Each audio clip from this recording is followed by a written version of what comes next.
পরীক্ষায় ফলাফল বেরোনোর পর খারাপ ছেলেদের যা হয়। আমার রেজাল্ট বেরিয়েছে, আমি পাস করে গেছি। 500-র মধ্যে 100 পেয়েছি। বলেন কি? ওই বন্ধু দেখ, আমি 500-র মধ্যে 100 পেয়েছি।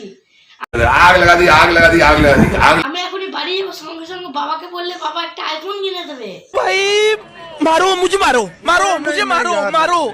नहीं ये मजाक हो रहा है, एक सेकंड यार, मजाक हो। দেখ আমার মতো তুই রেজাল্ট করতে পারবি? করে দেখা, করে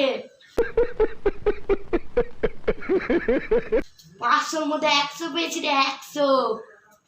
এটা এটা হাস্যকর, হাস্যকর এই দেশের জনগণের জন্য হাস্য। আমার যে কি মজা হচ্ছে না, কি করে বলবো। বাবা গেলেই আমাকে খুশি হয়ে আইফোন কিনে দেবেই একটা, সঙ্গে সঙ্গে। আমার প্রচুর মজা হচ্ছে। আর পরীক্ষার ফলাফল দেখে ভালো ছেলেরা যা করে, গেল 500-র মধ্যে 448 পেয়ে গেলাম, 498 পেয়ে গেলাম। এখন কি হবে কে জানে, বাবা নিশ্চয়ই অপমান করবে আমাকে।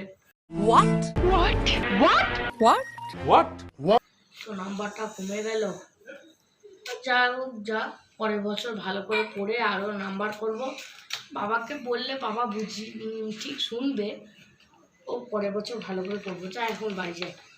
নিঃসন্দেহে তুই ঠিক কথা বলেছিস।